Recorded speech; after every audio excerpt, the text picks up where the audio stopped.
Hello ಸ್ನೇಹಿತರೆ, ಸಪ್ತಪದಿ ಧಾರಾವಾಹಿಯ ಇಂದಿನ ಸಂಚಿಕೆಯಲ್ಲಿ ನೋಡೋದಾದ್ರೆ ಕನಕ ಸ್ವರಾಜ್ ಅವ್ರ ಮನೆಗೆ ಬಂದು ಮಾತಾಡ್ತಾ ಇರ್ತಾರೆ. ಅವಾಗ ಸ್ವರಾಜ್ ಅವ್ರ ಅಮ್ಮ ಕೇಳ್ತಾರೆ, ಎಲ್ಲಿರೋದು ನೀವು, ಎಷ್ಟು ಆಸ್ತಿ ಇದೆ ಎಲ್ಲ ವಿಚಾರಿಸ್ತಾ ಇರ್ತಾರೆ. ನಮಗೆ 5-6 ಕಡೆ ಆಸ್ತಿ ಇದೆ, ಲಂಡನಲ್ಲೂ ಇದೆ ಅಂತ ಎಲ್ಲ ಸುಳ್ಳು ಹೇಳ್ತಾ ಇರ್ತಾಳೆ ಕನಕ. ಈ ಕಡೆ ರುದ್ರಾಣಿ ಅನ್ಕೊತಾ ಇರ್ತಾಳೆ, ಮೊನ್ನೆ ನೋಡಿದ್ರೆ ಇವಳು ಆಟೋದಲ್ಲಿ ಹೋದ್ರು, ಇವಾಗ ನೋಡಿದ್ರೆ 5-6 ಬಂಗ್ಲೆಗಳಿದೆ ಅಂತ ಸುಳ್ಳು ಹೇಳ್ತಿದ್ದಾಳೆ. ಎಷ್ಟು ಕ್ಲೀನಾಗಿ ಮ್ಯಾನೇಜ್ ಮಾಡ್ತಿದ್ದಾಳೆ. ಇವು ಫರ್ನಿಚರ್ ಎಲ್ಲ ನಮ್ದೇನೆ, ನೀವೇನು ಟೆನ್ಷನ್ ಬೀಳ್ಕೋಬೇಡಿ, ಎಲ್ಲ ಇದು ಬ್ರ್ಯಾಂಡೆಡ್ ಫರ್ನಿಚರೇ, ನೀವೇನು ಆ ಥರ ನೋಡಕ್ಕೆ ಹೋಗ್ಬೇಡಿ ಅಂತ ರುದ್ರಾಣಿ ಅಂತಾಳೆ. ಆಮೇಲೆ ಸ್ವರಾಜ್ ಅವ್ರ ಅಮ್ಮ ಕೇಳ್ತಾರೆ, ನಿಮ್ಮ ಮಗಳು ಸ್ವಪ್ನನ ನಮ್ಮ ಮಗ ಸ್ವರಾಜ್ಗೆ ಮದುವೆ ಮಾಡ್ಸೋಣ ಅಂತ ಅನ್ಕೊಂಡಿದ್ದೀವಿ ಅಂತ ಹೇಳ್ತಾ ಇರ್ತಾಳೆ. ಹೌದಾ, ನಮ್ಮ ಮಗಳು ನಿಮ್ಮ ಮನೆ ಸೊಸೆ ಆಗ್ತಾಳೆ ಅಂದರೆ ಇನ್ನೇನು ಬೇಕು ಅಂತ ಕನಕ ಹೇಳ್ತಾ ಇರ್ತಾಳೆ. ಇನ್ನೇ ನಾಳೆನೇ ನಿಶ್ಚಿತಾರ್ಥ ಇಟ್ಕೊಂಡ್ಬಿಡೋಣ ಅಂತ ಹೇಳ್ತಾ ಇರ್ತಾಳೆ ಕನಕ. ಹಾಗೆ ಹೆಂಗಾಗುತ್ತೆ, ನೀವು ನಮ್ಮ ಮನೆಗೆ ಬಂದು ನಮ್ಮ ಮನೆ ಹೇಗಿದೆ ಏನು ಎಲ್ಲ ತಿಳ್ಕೊಂಡಿದ್ದೀರಾ, ನಾವು ನಿಮ್ಮ ಮನೆಗೆ ಬಂದು ಎಲ್ಲ ನೋಡ್ಬೇಕಲ್ವಾ, ಹೇಗಿದ್ದೀರಾ ಎಲ್ಲಿದ್ದೀರಾ ಅಕ್ಕಪಕ್ಕ ಎಲ್ಲ ವಿಚಾರಿಸ್ಬೇಕು ನಾವು ಅಂತ ಸ್ವರಾಜ್ ಅವರಮ್ಮ. ಅವಾಗ ರುದ್ರಾಣಿ ಅನ್ಕೊಂತಾಳೆ, ನಾಳೆ ಹೋದ್ರೆ ಹೇಗಾದರೂ ಆಗಲಿ ಈ ಮದುವೆನ ನಿಲ್ಲಿಸಬಾರ್ದು, ಇವರಿಬ್ರಿಗೇನೆ ಮದುವೆ ಮಾಡಿಸ್ಬೇಕು ಅಂತ ರುದ್ರಾಣಿ ಮನ್ಸಲ್ಲಿ ಅನ್ಕೊತಾ ಇರ್ತಾಳೆ. ಈ ಕಡೆ ಸ್ವರಾಜ್ ಮತ್ತು ಸ್ವಪ್ನ ಇಬ್ಬರು ಸ್ವರಾಜ್ ಹೇಗಿರಬೇಕು ಏನು ಎಲ್ಲ ಹೇಳ್ತಾ ಇರ್ತಾನೆ. ಅದ್ರ ಬಗ್ಗೆ ಸ್ವಪ್ನ ತಲೆ ಕೆಡ್ಸ್ಕೊಂಡಿದ್ದಾಳೆ.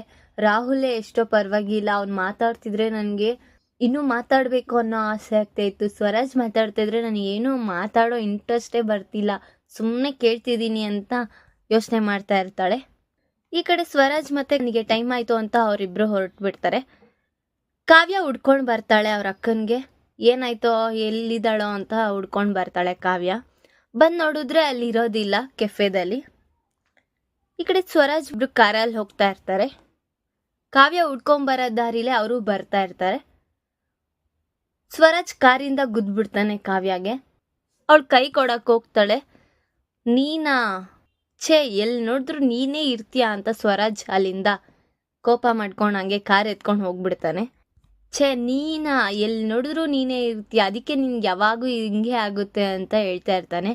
ನಾನು ನನ್ನ ದಾರಿಲಿ ಬರ್ತಾ ಇದ್ದೀನಿ, ನಿಮ್ಮದೇ ತಪ್ಪಿರೋದು, ನೀವೇ ಗುದ್ದಿದ್ದು ಅಂತ ಹೇಳ್ತಾ ಇರ್ತಾಳೆ ಕಾವ್ಯ. ಅಲ್ಲಿರೋ ಜನಗಳೆಲ್ಲ ಬಂತಾರೆ, ಕೇಳ್ತಾರೆ. ಅಲ್ಲಿರೋ ಜನಗಳು ಕೇಳಿದಾಗ ಇವ್ರದೇ ಎಲ್ಲ ಇವರೇ ಗುದ್ದಿದ್ದು ಅಂತ ಹೇಳ್ತಾ ಇರ್ತಾಳೆ. ಇವಾಗ ನೀವು ಸಾರಿ ಕೇಳಿದ್ರೆ ಸರಿ ಹೋಗುತ್ತೆ, ಇಲ್ಲ ಅಂದರೆ ಇಲ್ಲ ಅಂತ ಹೇಳ್ತಾ ಇರ್ತಾಳೆ. ಏನು ಕೇಳೋದಿಲ್ಲ, ಇಡೀ ನಿನಗೆ ಕಾಸು ತಾನೇ ಬೇಕಾಗಿರೋದು, ಕಾಸು ಇಟ್ಕೊ ಅಂತ ಹೇಳ್ತಾ ಇರ್ತಾನೆ ಸ್ವರ.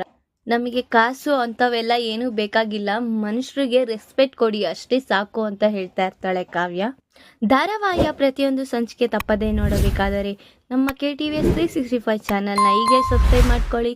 ಹಾಗೆ ಪಕ್ಕದಲ್ಲಿರುವ ಬೆಲ್ ಬಟನನ್ನು ಪ್ರೆಸ್ ಮಾಡಿ ಅದರಲ್ಲಿ ಆಲ್ ಆಪ್ಷನ್ ಸೆಲೆಕ್ಟ್ ಮಾಡ್ಕೊಳ್ಳಿ. ಇದರಿಂದ ನಾವು ರಿಲೀಸ್ ಮಾಡುವಂತಹ ಸಂಚಿಕೆ ಅಪ್ಡೇಟ್ ನೋಟಿಫಿಕೇಶನ್ ಸಿಗುತ್ತೆ. ಸರಿ ಅಂತ ಕಾವ್ಯ ಇನ್ನ ಮನೆಗೆ ಬರ್ತಾಳೆ. ಈ ಕಡೆ ಕನಕ ಬೇಜಾರಾಗಿ ಮನೇಲಿ ಕೂತಿರ್ತಾಳೆ. ಹೇಗಪ್ಪ ಮಾಡೋದು, ಇವ್ರು ಮದುವೆ ಮಾಡ್ಬೇಕಂದ್ರೆ ಏನು ಮಾಡೋದು, ನಮ್ಮ ಹತ್ರ ಅಷ್ಟು ಮನೆ ಇಲ್ಲ, ನಮ್ಮ ಹತ್ರ ಅಷ್ಟು ಆಸ್ತಿ ಇಲ್ಲ, ಏನೂ ಇಲ್ಲ, ಹೇಗಪ್ಪ ಸ್ವಪ್ನಾಗ ಮದುವೆ ಮಾಡೋದು ಅಂತ ಕನಕ ಯೋಚನೆ ಮಾಡ್ಕೊಂಡು ಕೂತಿರ್ತಾಳೆ.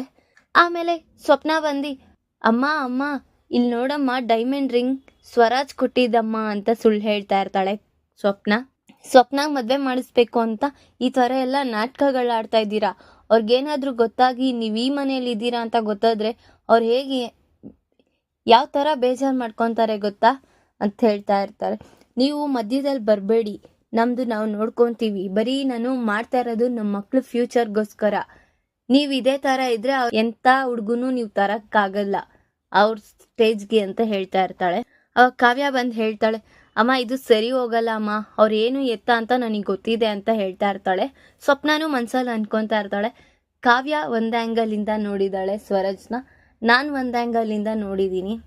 ನೋಡಿದ್ರೆ ನನಗೆ ರಾಹುಲ್ ಇಷ್ಟ ಆಗ್ತಾ ಇದ್ದಾನೆ, ಸ್ವರಾಜ್ ಇಷ್ಟ ಇಲ್ಲ ಅಂತ ಮನ್ಸಲ್ಲಿ ಅನ್ಕೊತಾ ಇರ್ತಾಳೆ. ಕಾವ್ಯ ಹೇಳ್ತಾಳೆ, ಅಮ್ಮ ಇವತ್ತೇನಾಯಿತು ಅಂತ ಗೊತ್ತಿದ್ಯಾ ಅಂತ ಹೇಳಿ ಅಪ್ಪಗೆ ತೋರಿಸ್ತಾ ಇರ್ತಾನೆ. ನೋಡು, ನೀನು ಮದುವೆ ಮಾಡೋದಲ್ದಿರ ನಮ್ಮ 3 ಜನ ಹೆಣ್ಮಕ್ಳಿಗೂ ಈ ಥರ ಗತಿಗೆ ತರ್ತಿದ್ಯಾ ಅಂತ ಕಾವ್ಯ ಅವ್ರ ಅಪ್ಪ ಹೇಳ್ತಾ ಇರ್ತಾರೆ. ಸರಿ ಅಂತ ಎಲ್ಲರೂ ಹೊರ್ಗಡೆ ಬಂದು ಕೂತ್ಕೊಂಡು ಯೋಚನೆ ಮಾಡ್ತಾ ಇರ್ತಾರೆ. ಕಾವ್ಯ ಮತ್ತು ಅವರಪ್ಪ ಮಡಿಕೆಗೆ ಬಣ್ಣ ಹೊಡಿತಾ ಇರ್ತಾರೆ. ಅವಾಗ ಹೇಳ್ತಾರೆ, ಬಿಡಮ್ಮ ಪರವಾಗಿಲ್ಲ, ಈಗ ಏನಾಯ್ತು, ಇವಾಗ ಅದನ್ನೆಲ್ಲ ಯೋಚನೆ ಮಾಡ್ಕೊಂಡು ಇರಬೇಡ. ಅರೆ ನಮಗೂ ಅವ್ರಿಗೂ ಸರಿ ಹೋಗಲ್ಲ ಅಮ್ಮ. ಇವಾಗ ನಾವು ಈ ಥರ ಇದ್ದೀವಿ ಅಂದ್ರೆ ಅವರು ರಿಚ್ ಆಗಿದ್ದಾರೆ, ಅವ್ರು ನಮ್ಮನ್ನ ನೋಡಿಬಿಟ್ಟು ಹೇಳ್ಸ್ಕೊತಾರೆ, ಬೇಡ ಅಮ್ಮ ಅಂತ ಕಾವ್ಯ ಹೇಳ್ತಾ ಇರ್ತಾಳೆ. ಅದನ್ನು ಅವ್ರಮ್ಮ ಬೇಜಾರು ಮಾಡ್ಕೊಂಡ್ಬಿಟ್ಟು, ಸರಿ ನಾನಿದ್ರೆ ನಿಮಗೆಲ್ಲ ಈ ಥರ ತೊಂದರೆ, ನಾನು ಇರೋದಿಲ್ಲ ಅಂದ್ಬಿಟ್ಟು ಸೀಮೆಎಣ್ಣೆ ಹಾಕ್ಕೊಂಡು ಸತ್ತೋಗ್ಬಿಡೋಣ ಅಂತ ಸತ್ತೋಗಕ್ಕೆ ಹೋಗ್ತಾ ಇರ್ತಾಳೆ. ಸೀಮೆಎಣ್ಣೆ ಎಲ್ಲ ಹಾಕ್ಕೊಳ್ತಾಳೆ. ಅವ್ರು 3 ಜನ ಹೆಣ್ಮಕ್ಳು ಹೋಗ್ಬಿಟ್ಟು, ಅಮ್ಮ ನೀನು ಸಾಯ್ಬೇಡಮ್ಮ, ಆಯಿತು ನೀನು ಇಷ್ಟ ಬಂದಂಗೆ ಮಾಡಮ್ಮ, ನಾವು ಯಾವುದಕ್ಕೂ ಅಡ್ಡಿ ಹಾಕಲ್ಲ ಅಂತ ಕಾವ್ಯ ಹೇಳ್ತಾ ಇರ್ತಾಳೆ. ಆ ಟೈಮಲ್ಲಿ ಅವ್ರ ಅಪ್ಪಂಗೂ ತುಂಬ ಮನ್ಸಿಗೆ ಬೇಜಾರಾಗುತ್ತೆ. ಏನಾದರೂ ಮಾಡ್ಕೊಳ್ಳಿ, ನಾನು ಇನ್ಮೇಲೆ ನಿಮ್ಮ ವಿಷಯಕ್ಕೇನೆ ಎಂಟ್ರಿನೇ ಕೊಡೋದಿಲ್ಲ ಅಂತ ಅಂತಾರೆ ಅವರಪ್ಪ. ಸರಿ ಅಮ್ಮ ಆಯಿತು, ನೀನು ಇಷ್ಟಪಟ್ಟಂಗೆ ಆಗಲಿ ಅಮ್ಮ, ಅಕ್ಕನಿಗೆ ಅವ್ರಿಗೆ ಕೊಟ್ಟು ಮದುವೆ ಮಾಡು ಆಯಿತು ಅಂತ ಕಾವ್ಯ ಹೇಳ್ತಾ ಇರ್ತಾಳೆ. ಇವಾಗ ಸ್ವಪ್ನಾಗೆ ರಾಹುಲ್ ಜೊತೆ ಮದುವೆ ಮಾಡ್ತಾಳ ಅವರಮ್ಮ ಅಥವಾ ಸ್ವರಾಜ್ ಜೊತೆ ಮದುವೆ ಮಾಡ್ತಾಳ? ಈಗ ಸ್ವಪ್ನ ಮನಸ್ಸಲ್ಲಿರೋದು ರಾಹುಲ್, ಬಟ್ ಅವ್ರ ಅಮ್ಮಂಗೆ ಇಷ್ಟ ಆಗಿರೋದು ಸ್ವರಾಜ್. ಯಾರನ್ನ ಕೊಟ್ಟು ಮದುವೆ ಮಾಡ್ತಾಳೆ ಅನ್ನೋದನ್ನ ಮುಂದಿನ ಭಾಗದಲ್ಲಿ ತಿಳಿಸ್ಕೊಡ್ತೇನೆ. ಈ ವಿಡಿಯೋ ಇಷ್ಟ ಆದರೆ ಲೈಕ್ ಮಾಡಿ, ನಿಮ್ಮ ಫ್ರೆಂಡ್ಸ್ ಹಾಗೆ ನಿಮ್ಮ ರಿಲೇಟಿವ್ಸ್ಗೂ ಶೇರ್ ಮಾಡಿ ಆ್ಯಂಡ್ ಕಮೆಂಟ್ ಮಾಡಿ. Thanks for watching.